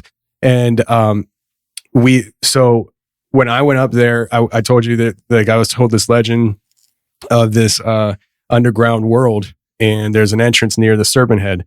Well, it turns out while I was up there, this father and daughter came hiking by, and I was talking to them about just, I don't know if I told them what I was doing. I'm pretty sure I didn't, because I didn't want to scare them away. I'm like, I'm that crazy guy. I look for Bigfoot and ancient aliens, and we're looking for reptilians around here. You got any leads for us? I got my 6-shooter, But he offered this information. I remember, because I remember looking at Ed. I'm like, oh my gosh. He said that the ground was hollow here, and he said that there's old mines riddled in this area, and that we should be careful because we could fall through. And I looked at Ed. I'm like, that we might be on at the location of this legend, whatever this legend is, whether it's true or not, however it formed. Like, we actually might have found the location of where this legend is speaking of. And then it was dark out, and mind you, we are out in the middle of the woods, old mountain, right? And it's dark out, and we just made a decision to turn around and come back, because we're at the point now where we're hiking over these giant rocks and everything in the complete black, pitch dark. And I'm like, I'm pretty sure I'm going to kill myself, And so I was like, I think we need to just call it quits. And I turn around and I come across a big pipe running through the ground that's exposed. And I was like, I stopped and I looked at it, and Ed looks at it. I'm like, is that what I think it is? And he's like, yeah. And I was like, where's it coming from? Where's it going? And he's like, in his southern accent, I don't know. And if it's old mines, though, it would make sense. There's ventilation. But what I'm thinking is it possible that these old mines that were there, did they again utilize something that already existed? Was the ground hollow, and they used this natural opening to jumpstart the excavation of mining, probably coal within that area, what they were doing, And so there can be truths and little truths in all of it that together, and that's so much fun to think about, right? And so with this, it's really interesting because you were mentioning about the boulders and how in that area you don't really have a whole lot of big boulders. I think there's a lot more in these areas than you can even realize. I think that they're from what I'm hearing around locally, there are parts of these mountains down here that people still haven't gone. Well, that's the thing. The Appalachians, they're so vast. There's so much wilderness that has hardly been explored, or some parts have probably never been explored. So you have all of this wilderness that, anything could be lurking. You said this discovery or rediscovery that you made of this wall and this serpent head, that was last year, right? Yeah. So that was last year, July. We come across this, these cliff rock carvings. A month ago, Josh and Richie and all the, the sword and staff guys and all that rediscover this lost serpent mound in Logan County, West Virginia. That's right. Yep. I don't think that it's a coincidence. How far are you guys from Logan? How far is this from Logan? An hour and a half, 2. Really? Yeah. Yeah. An hour and a half, 2 hours is it? Yeah. I freaking love this. Listen, these mountains hold so many secrets. It's the natives bloody call it ground. Exactly. The natives called it dark and bloody ground. Why? Why did they not settle here? Why did they just come in and hunt and farm and just come in seasonally? They never really settled. They called it dark and bloody ground. Central Appalachia. Why? What was here? What scared them that they would call it dark and bloody ground? Have you ventured into any? Has anything come across your path that led you venturing into the idea of giants and stuff? Well, I'm not asking Ryan because he doesn't believe in anything. no, Ryan doesn't believe in either. Ryan's like, you might as well just say portals if you're going to talk about giants. They came through them. Well, there are some. I actually heard a former guest of yours and Derek Olson. Oh, he's coming up on Tuesday. He's going to be on it again. Well, awesome. I love Derek Olson. Love what he does. I love listening to him speak.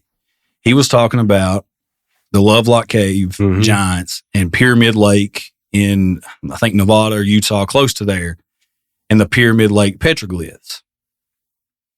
The closest thing that I can find to these petroglyphs that we've come across are the Pyramid Lake petroglyphs and the Judaculla Rock petroglyphs in one of the Carolinas, I think.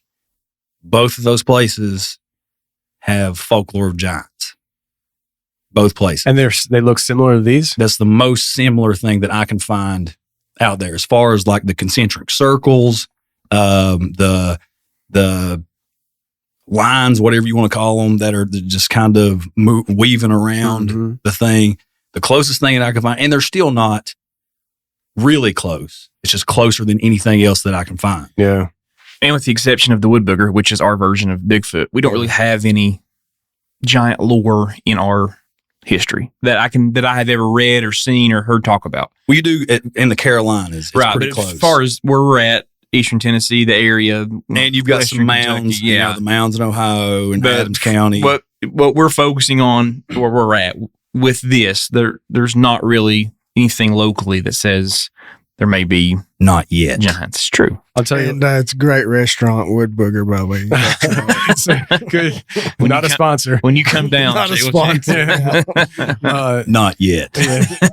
Probably never. But first of all, I think that it'd be really cool to do a mega show where I have Sword and Staff guys in here as well, maybe even Ward with you guys, and we all really chop it up. I'm going to have to buy some more microphones, maybe even different mixer boards, but I think that would be something pretty cool. So nothing about this rock to me screams giants, but I just know that it seems like the more I've done this stuff, the more you look into things, giants. So if somebody winds up saying something about giants, you're like, oh, here we freaking go again. Let's jump down the giant portal hole and see where it goes. Yeah. It's just the giants keep. And here's the thing. I mean, this is such ancient area. Like, I didn't realize how ancient these mountains were until I moved here and started talking to people. It's so ancient. What'd you say the natives called this area before? The dark and bloody ground. Dark and bloody ground. Yeah. I mean, how would you describe this area if there's giants roaming it, and every time you came across one, they knocked you out and ate you? Yeah, absolutely. Well, even if it wasn't just giants, even if it was another type of ancient people that were here before them, what has always been throughout human civilization? Conquest and murder and pillage and rape. And that's what you do. Like, when you come into a place, as it's happened all through history, this is mine. I'm going to take it, and I'm going to murder anybody else who tries to stop me. Yeah. So, I mean, this could have been an area that has been populated for who knows how long. Yeah. And it's been a constant in our folklore. There's probably places in Europe that they call dark and bloody ground from World War II. Mm-hmm. I mean, it's something that is carried on through generations. We don't know what it's really based on, but like we say all the time, where there's smoke, there's fire. Mm. I believe with every myth, with every legend, there's a seed of truth somewhere. Yep. No matter how big or how small, there's a seed of truth. And when you start grasping those straws and pulling the threads and bringing everything together and actually taking the time to look into and research and, look at these, like the Swift's journals, you're reading what this guy had to write at the time that he was operating this. What clues are there? What's he saying? What's he mentioning? What's some markers that he's talking about? Find the things. And that's the thing. People have been doing this for hundreds of years. But I feel like we have as much or more information on this treasure than anybody that's come before us. And ain't nobody looking where we're looking at. And you guys never set out to be treasure hunters. That's amazing. Never. No. We didn't we barely set out to be podcasters. That's the way it usually works. Very rarely do you enter into podcasting like I do. From day one, I'm like, I'm going to treat this like a business. I'm going to work it like a job. And one day it's going to pay my car loan. Yeah. And then it's like, oh crap, it's my job. we said, man, we're having all these really cool conversations. Let's just sit down and record them, see what it does. Yeah, that wasn't me.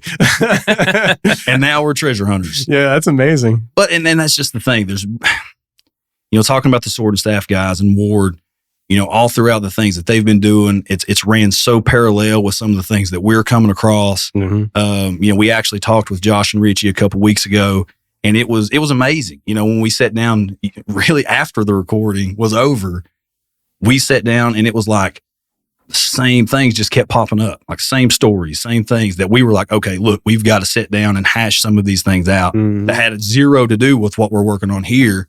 And 100% to do with what they're working on. Yeah, there's a boatload of stories and information to uncover with this stuff. It would be a very foolish move to try stay quote unquote stay course on one topic. Yeah, let it be fluent and just let it flow whichever direction it's going to go. Always keeping the trail in grasp. Where it's just like, okay, we start with the rock. Right now, we went from the rock to the silver. Now we're doing Lilith hunting in Logan and all that stuff. But one day it's gonna come back to the rock. I swear, guys, it's gonna come back to the rock. But just do whatever path it takes you. Just go and run with it and see where it takes you. That's the organic nature that it got you to this point is the organic nature that's gonna get you to where you need to go. Yeah, absolutely. Speaking of Lilith hunting, freaking Lilith, man. I drove hard into some research, and the research was, in my belief, in going back, from the beginning, but that all of the ancient gods have been the same entities with different names. So I was going into all this research and doing this, and Lilith and Pan especially kept popping up. That was the two that I was trying to identify because it's the two that's most commonly associated with our area.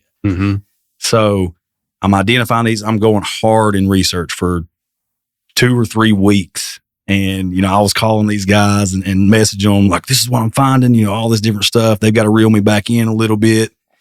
And some weird stuff starts happening. So I got to take a break. Well, I start back up. What do you mean weird stuff start happening? Like weird synchronicities. Like I'm doing research, talking to Lance. While I'm talking to Lance, a tree branch actually falls in Dollywood and hits my youngest kid in the head while I'm talking to him. Could be totally nothing. Probably totally nothing. Maybe it was.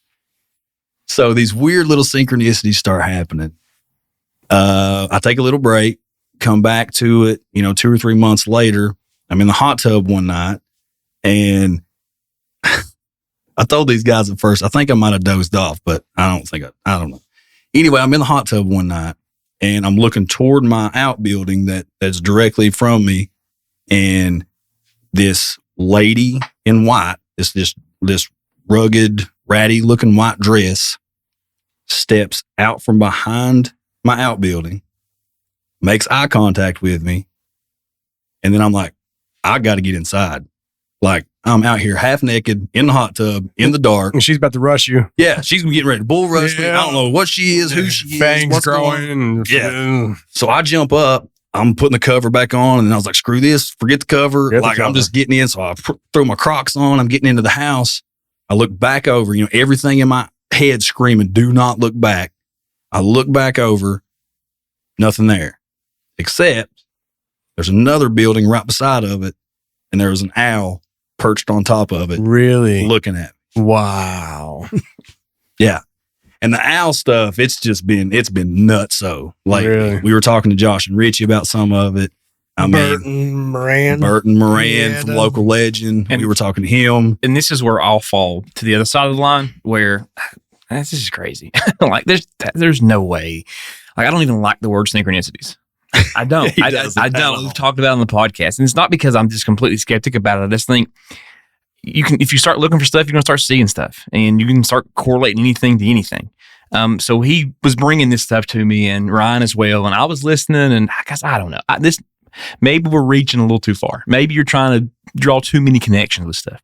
Well, we'd had a conversation a couple of weeks ago and had a podcast. We recorded an episode on Tuesday night. And my wife and my kids are coming back over from church on Wednesday. And I go to church over where these boys live at. So it's about a 45-minute drive. And as we're coming back towards my house, in an area in which I've seen deer there, seen turkey there, occasional possum, skunk, all that kind of stuff, but I've never seen an owl ever in 10 years of driving this road. We're coming back up on this road, which is about probably by the way the crow flies, 500 feet to my house. But I got to go down and around to get back to it. And I'm just driving, and I think Pitt, my daughter, is wanting something. So I'm kind of looking back, and my wife says, "What is that?" And we're driving, so I turn my head back around, and over on the guardrail stands an owl. And as we drive by it, it's not looking at us. And then she's kind of, "Look, there is an owl. That's crazy. Look." And then the owl just turns that head all the way around, looks right at us. And I kind of just, "Well, there it is." And it just take off. And then the next time we record, I was like, "All right, boys, I know what I've said, but I think there might be something to this." This is what happened to me. Well, it's even so much go ahead, Tony. I'll see you over there with something. Yeah. So I use AI art for the show art now and stuff. I have the other guys that do artwork and stuff, but recently I've been so busy, it's easier just to plug it in, get the art and go. And I've been noticing that when I plug in something, a lot of times birds are popping up. And I mentioned it to Ward, and he's like, "That's interesting." And I'm like, "Ward, here you go again with all your weird stuff." So shut up, bro. This past week, Cody over here, Cody the producer, he was on the show, and we called it the Mothman curse. And so I'm like, okay, let's just plug it in. I put Mothman, I put my little codes in and stuff of what I used to make it look the way I want it to look. And this is what popped up. Wow. And these wow. These birds and owls keep popping up whenever but not always. And it's so random. And then, I should probably do a show one day. Yeah, go ahead. I should probably do a show one day, but Ryan's going potty. Beep, beep, time. But I'll be right behind you, Ryan. But the Hollow Sky podcast guys, I believe they recently, and I don't listen to their show, but I believe they recently did an episode on this. What's that? The Owl Man. No, not the Owl Man. The AI. The AI. Oh, yeah. I just listened to it. What I was know her name? She had some kind but it's like this AI demon that's been popping up in AI art. Mm-hmm. And to be fair, I was the first one on it, but I won't want to claim it at all and stuff. But like I've been talking about this for months privately and stuff. I don't do episodes on everything I talk about. And then Loab. Yeah, it's LOBE, right? LOAB. LOAB. That's right. But they did an episode, I think, on it and stuff. People should check it out. But there's this phenomenon that we're starting to realize with AI art, that it is AI art doing something more than what we thought it would do. Is it doing more than originally intended? And is it projecting or summoning different things and deities and entities? And I should probably post this picture along with the show stuff just so people can see what I'm talking about. Yeah. Like that looks like some kind of crazy owl. yes.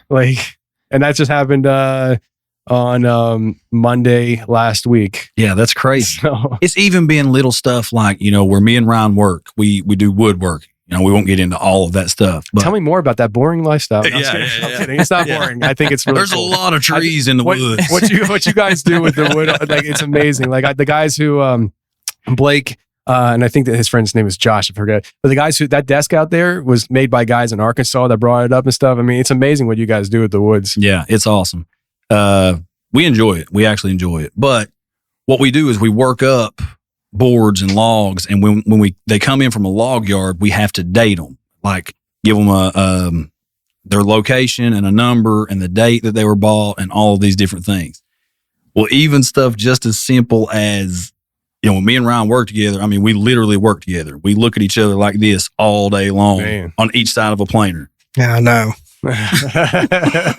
So every crazy idea I have, guess who gets it first? Yeah. The other day, I actually told him, I ain't telling you anything else. You just keep pissing on everything that I got to say. That's what I say to my wife all the time. She never thinks any of my ideas are good. Yeah. But just something as simple as, okay, we're working these boards.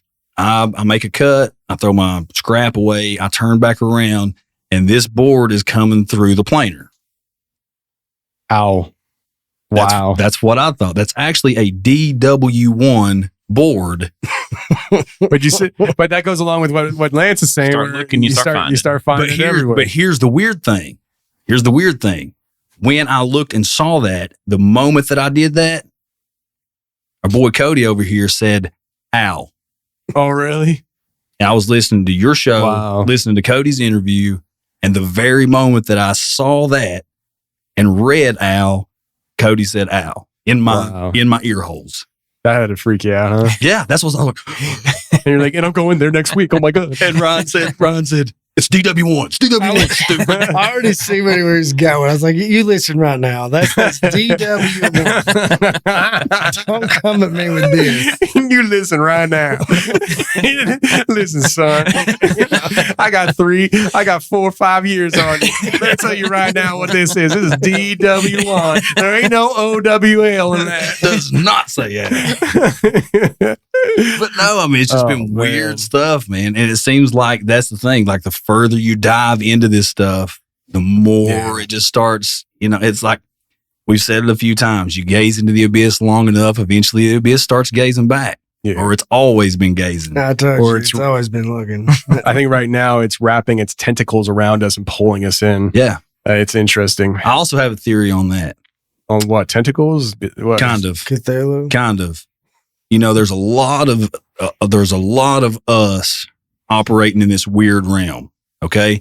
You say it on here a whole lot, how you are the only Christian paranormal podcaster, or one of the few. I wouldn't say the only. One of the few. Like, let's just put it this way. We were talking about it earlier and stuff. When I first started, and you said about how you guys were reaching out to people and the response was great. When I first started podcasting, I would reach out to other podcasters and it was like crickets, So yeah. Whether they were Christians out there or not, I didn't know because nobody wanted to talk to me. Right. Yeah. But you have a lot of these different, Christian or not, we've all been diving into all these weird stories and these weird correlations and all the stuff that's happening, and Bigfoot and UFOs and ghosts and hauntings and demons and portals and all this different stuff. And what I've heard from almost everybody that I listen to anyway, and people that we've talked to, is there's this central intelligence that's possibly, coordinating all these different things. That's all a theory, something that we've all been looking at, trying to put our finger on and bringing light to.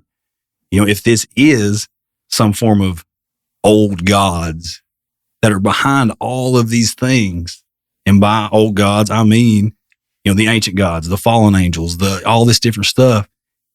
If that's what's driving and operating this, and we as Christian, a lot of us, Christian podcasters, are not like in ancient times worshiping these things, but we're shining a light on them and saying, we're coming for you. We're going to shine a light. We're going to make you known. We're going to show people what is behind the veil and how it's operating. Wouldn't that start pushing back a little? Oh, yeah. That's my thoughts. Yeah. No, I absolutely agree with you. I have noticed that with the interactions I've had with people and stuff, and what they're saying is happening to them. I feel like there's definitely a pushback, even with me. I mean, like I've said it before on the show, but that whole incident I had in my old house, I mean, I always start off with, I had Dogman in my house. And be like, what? I'm like, no, I kind of did. And people they're like, how's that even possible, bro? I'm like, well, it's because you think Dogman is physical, bro. I'm talking interdimensional portal babies, bro. But in all, I don't know how else to describe it other than it was heavy. We felt the vibrations. It was walking bipedal, and you hear the nails clacking on the floor, and it's like when you look in the abyss and it stares back at you, and that's what we're doing. I'm not scared of it though. I'm not worried about it. And that's the question I've always had for years and stuff. People are like, doing this stuff that you do, aren't you worried? Blah, blah, blah. I'm like, no, I'm not worried about it. Like I believe that God has me here for a reason. God placed me here. If God's going to place me here, then I don't got to worry about a whole lot. Yeah. You know what I mean? Like when things get crazy and unbearable, then I'll just say, I guess it's God saying it's time to roll, bro. Like you're pretty, your purpose is done, and go back to driving truck and have a good life. You've done your job. Good job. Get out now. But I don't think that's going to happen anytime soon. Especially with you guys finding weird rocks. I can't stop looking at these pictures. They're fascinating. I definitely, I want to get up there with you guys. Like, seriously, if you guys let me know when you're going up there, because I imagine you're going to talk to this owner. I'm telling you what's going to happen right now. You're going to talk to him and he's going to say, yeah, you can come look at it. You can do what you need to do. And just let me know. Keep me informed. Yeah. And and yeah, when that happens, let me know the date. I'll be there. I'll be there. I'll just fuel up the truck and I'm coming. It's not a bad drive. It's not a bad drive. It could be a bad drive. I don't care. I'll be there. Because this is so interesting. I'm going up that way a lot anyways for the Shadow Appalachia docuseries. I'm going to be helping with that and participating in that. So when we're filming in West Virginia and stuff, I'll be roughly up in that area. Yeah. I mean, you said, what, you're an hour and a half from there? Yeah, you're going right by us. Oh, so you're closer? Yeah. Oh, perfect. Yeah. Like, save some gas. You know? If you're going to Logan, you're not far at all from us. Well, I don't know if would it be closer? It doesn't matter. We don't need to talk about the logistics and bore the hell out of people. Yeah, that's true. That's true. We don't need to. We'll save that. We'll save that for after. Yeah. All right, listen. Let's. We're gonna start winding things down here, but before we wind things down, I want you to tell me how your daughter saw you, but not you, because you told me about that before we started recording, and I just want to hear this because now I'm gonna I just want to hear it. What just happened? Did it just happen recently? Yes, it did. Okay. After all of this, or in the midst of all this research, and me having my little hot tub incident, me and Lilith just kicking it in the hot tub. Yeah. I was walking out to my truck one night. I forgot something in my truck, so I stepped out, and everybody else had already laid down. Was asleep for the night. I was going out to my truck, and I heard my wife, plain as day, like, "Hey, Justin," from my front porch, plain as day. And I turn around, she's not there. Nobody's there. So I'm like, well, she's had to. She's playing. Like, she don't play, but she's playing. So I grab my stuff, go back inside, go to the bedroom. She's sound asleep. But I know without a shadow of a doubt that I heard her. So a couple weeks later, I was in the recliner, I think watching a ball game in my living room, just kicked back, watching TV. And my youngest daughter, she has, without going into all the specifics, she has these episodes. She has a mitochondrial disorder, and she has these episodes that causes dystonia, causes her to look and act sort of like a stroke victim. Well, the only thing that helps these things is rest. Like, we give her screen time, put her in bed, say chill out for a while, and let your brain reset. So she's in the bed one evening, and I just hear her out of nowhere say, "What, Daddy?" I said, "What?" Then she said, "What? What, Daddy?" So I get up, I walk in through there, through my foyer, looking in my bedroom. I said, "Riley, who are you talking to?" She said, You were hollering at me. What were you saying?" I said, "Baby, I didn't holler. I didn't say anything." And that was that. I calmed her down and let her, "Look, I didn't need you. I don't know what you heard." Probably a week later, same scenario. I'm sitting in the recliner, either watch TV, working on something, reading something. The recliner's kind of my spot. But I heard her again. Same scenario. She was having another episode. She has them almost daily. She was resting. I hear her again. "What, Daddy? Daddy, what? What do you want?" So I was like, this can't happen twice this close together and something not be going on. So I kind of get up. I'm sneaking in through there, just listening before I turn into the foyer. So I'm like on this side of the wall. The foyer's over here. I have my head close to the wall, just listening. Well, she says it again. "Daddy, what do you want?" "What?" "Nothing." And she follows up with, "Daddy, I can't walk. What do you want?" So I peeked my head around and I said, "Riley, who are you talking to?" She said, "I was talking to you." I said, "What do you mean?" "Baby, I've been in the living room this whole time. You weren't talking to me." "Yes, I was. You were standing right there and pointed behind me." I just got goosebumps saying that. "You were standing right there talking to me or motioning me like this. And like, I mean, for me, it's like, so I took another break from my research there. Yeah. You mess with me all you want to.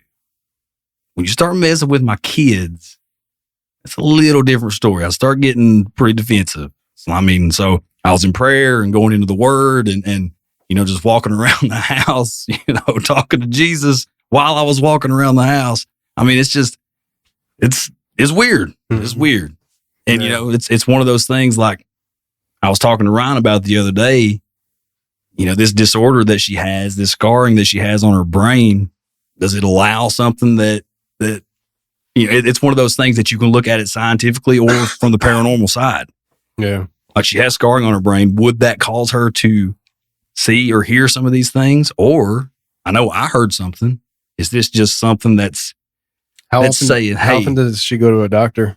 We go to Charlottesville or UVA, her neurologist, genetics team, all that there once every few months. Next time you go in, can you ask them about it? I can. You should ask them. I have asked about like personality traits and character traits and behavior things. This disorder is super rare. It's like there's only 50 some documented cases in the world. Ever? Yeah. Wow. That actually have case files. But I've asked them about the scarring on the brain and the area that it's in, and they can't really say, they can tell you what this area of the brain does, but they can't really 100% say, well, it can cause this and this and this and this and this and this. I mean, you can use a generic term like hallucinations. Can it cause hallucinations? Yeah. Yeah, that's something I should definitely ask. Because I mean, if it can, great, you might have an answer. If they're like, no, that's not even remotely close to what it could cause, then you're like, okay, well, we're dealing with something else. Lilith! Yeah. Get on out here, Lilith. Get out of here. You and I need to have a conversation right now. You need to leave my daughter alone. If I told you once, I've told you a dozen times. Get off the bridge. But no, it's been weird. It's been strange. There's been a whole lot of weird going on. Yeah. But it's exciting though. It's an exciting life to live. It is. I mean, this stuff it's very exciting. And I'm really excited to see what comes of this. And I like, listen, I told the other guys the same thing. Like, I'm not trying to hoard in on anything. I just want to be part of this. Like, I want to see this. Like, I want to, you know what I mean? Like, listen, I got my own thing going on here. Like, I'm not trying to steal your silver or anything like that. I want to see cool crap, man. Like, that's what I'm all about. Like, I want to hear cool stories. I want to see cool crap, man, and just see what happens. If you guys let me come up, I would love to come and be on that next excursion to the spot. And because I mean, in all honesty, and I don't know how I do this, but a lot of times it's something like thoughts hit me. And I don't know if it's from practicing trying to think outside the box as much as possible or what, but a lot of times I wind up offering perspectives that it doesn't really come into play. And it helps having a third party doing that stuff. And I would love to see what I could drum up when I'm there. Just to see. Awesome. Man, we may need to use a little of your blood. Hey, listen, the little Puerto Rican blood, whatever works. You know what I mean? Just like, you get half a Rican, we get the ginger blood going, mix it together, and all of a sudden it starts glowing green. We might create a superhero. Perfect. We could use that. So, all right, let's tell the people, tell them where they can find your show. We mentioned it a couple of times throughout the recording. You tell them your version of what your show is called and where they can find it and all that good stuff. You can check out AI, Appalachian Intelligence Podcast. We're anywhere you listen to podcasts. We're Spotify, Apple, all that stuff. You can subscribe to our YouTube. It's just type in Appalachian Intelligence. Pretty much you just type Appalachian Intelligence into Google and you can find whatever you want to find on us and go to YouTube to look at our ugly mugs. It's interesting you chose that name and the path that things have gone. It is. Because you chose that name before the rocket was even discovered. Yeah, and I'll tell you another little quick synchronicity with that one, Lance, your favorite word. When we started the podcast, we talked to Ward, I think in March, and Ward mentioned, you guys should really check out the podcast Pennyroyal because it has to do with, it talks about the breaks to Interstate Park, and that's literally in our hometown. So I started checking them out. And within the first couple episodes, I think the guy's name's Nate something, the host of that show, he says, there's just something about these mountains.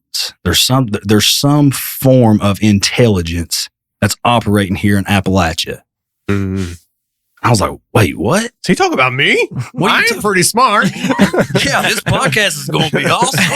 I mean, you're just soothsaying right now. But no, I mean, just weird little things like that. And the day that I went up to Ryan, I was like, dude, I got a great idea for the name of this podcast. Appalachian Intelligence. Number one, it's an oxymoron. No, nothing about us is intelligent. Number two, people might think that we're like, some kind of alphabet agency. Yeah, you got to trick them into hitting play. Yeah.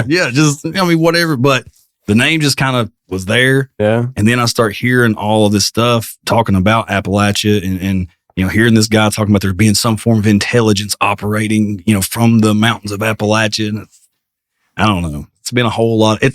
We talk a lot of times. It's like we have no idea where we're going. And all of a sudden, this door just opens up in front of us. And we're like, well, okay. And we just step right through. Yeah. And it just keeps building and keeps leading. And it's like there's something there before we ever even know that it's there. And we've been at this a year. Wow. I can't imagine what another year is going to look like, or 5 years, or whatever. I mean, I don't know, dude. It's a lot. Along for the ride. Yeah. That's how I feel sometimes. Like we ain't in control of this thing. Yeah. We're just saddling up and seeing where it goes. Wow. I'm excited for you guys. I'm excited to see how things develop. Anybody listening right now, I'll make it easy for you. I'll put the links to their podcast in the show description. Do you guys got a website or no? We don't. We're working on a website right now. Definitely. We're working on a lot of things. Yeah. That's will be too boring to go into. I'll put links to Apple, Spotify. That way it covers Android and Apple. Yeah. And I'll put a link to your Instagram. That'll work. That's the only social media platform I like. So yeah. We'll put the Instagram on there, and people should definitely check out your stuff and give it a follow. And like I always say with podcasters on the show and stuff, you guys gotta go hit subscribe, leave a 5-star rating review. And then you hit play, and then you listen, because that's what decent people do. You know what I mean? Like seriously, stop wasting your time hating on people and stuff. Like, well, they got to earn my 5 stars. They already did. They put out free crap for you to listen to. Like just give them a 5-star rating review. Show some love, whether it's good or not. Like, who cares? They show some love to people. Show some of that Appalachian hospitality. Right. And that's honestly how I feel about the stuff. I mean, I like, we were talking for a while before we started recording and stuff. And like, I've been doing this a long time now, like, and it's like, stop with that nonsense of, like we don't listen, we put out free stuff for people all the time. Like, that means you put your time in away from your family, your kids, your job, to do something for complete strangers. The least the complete strangers could do is, before they hit play, leave that 5-star rating review. Yeah. Show some love. Like and if you don't like it, just mosey on and know that you did the world some good by leaving a 5-star rating review. Yeah, what I mean. Worst case. And in all honesty, I've never listened to your podcast, so I don't know if it's good or not. We can assure you, it's not. Show sucks. See, you heard it right here. The show sucks, but before you listen to this, the crappy, sucky show, leave a 5-star rating and review. And you only do that for personality. That's what you're getting. It's so, listen, like I like supporting other podcasters when I can. And, that's my way of doing it. I try to encourage my audience to go listen. And before you listen, leave your mark on the show with that 5-star rating review, especially on Apple, because I mean, like, they'll pull the curtain back for people. And I'm sure it's the same thing for you guys. About 70% of my listening audience comes from Apple Podcasts. Yep. I can see what they're listening, whether it's Android and stuff. Apple is by far the biggest podcast playing platform for me. And so when I say leave a 5-star rating review, thank you if you do it on Spotify, but I'm talking to the Apple people. You gotta go do it on because that's where it really counts. I mean, Apple runs the world when it comes to podcasting, and so yeah, do them a solid, do that. Go listen to their show, show them some love, hit them up on social media, give them a follow, and enjoy the journey that they're going to be going on. Because hopefully, if you guys aren't, you should do it. Keep documenting it, not just through your show, but maybe on social media. Especially next time you go out and stuff, take some selfies with me. Take a picture of me falling over a rock. Yeah, post it online. Get some likes. Oh, that'll definitely go tag me on it. Definitely, that'll be a whole reel. Yeah, exactly. And on Instagram, make it a collaborative effort with me, and I'll put it on my feed, and the works. But but yeah, guys, I appreciate you coming down from Virginia. How long of a drive was it for you? About 3.5 hours. 3.5 hours. Yeah. I appreciate you being here in studio and stuff. I know we were going back and forth with how we were going to do this, but I always think that in studio is better and it's more fun. For sure. And I think that this was a good call. Yeah. I think this was a great conversation, and I think the people are going to like it. So on the way out, guys, appreciate you listening to the show. And this was Appalachian Intelligence. Is that good enough? That's good. Appalachian Intelligence podcast, collaboration effort where we were talking about weird rocks and lost silver. That's perfect. Yeah. I could have said it better myself. All right. If you enjoyed this show, share the show. That's the best thing you could do to help the show grow. Share the show around. You have cell phones you're probably listening to me right now on. Go through your contacts, copy the link to this episode, and just share it to everybody in your contacts, especially people you don't like. If you have people on your phone that you really don't like, it doesn't matter what their opinion is of you, send them, annoy the heck out of them with the link to this episode, and just send it to them repeatedly until they respond saying, "What the hell are you doing? I don't like you." Then be like, "Oh, okay, thanks," and then you can stop sending the link. That's what we do. That's how we get listeners. We keep posting stickers on people's t-shirts walking down the street. People got it all wrong. They spam social medias and stuff, on Facebook and stuff, and they're like, spam your text messages. Yeah. You all have text messaging on your phone. Spam that. Just send that link to everybody. That's the best thing you can do to help the show grow. Share the show. And until next week, friends, stay safe, take care, and remember, the truth will set you free, but first, it'll piss you off. Bye.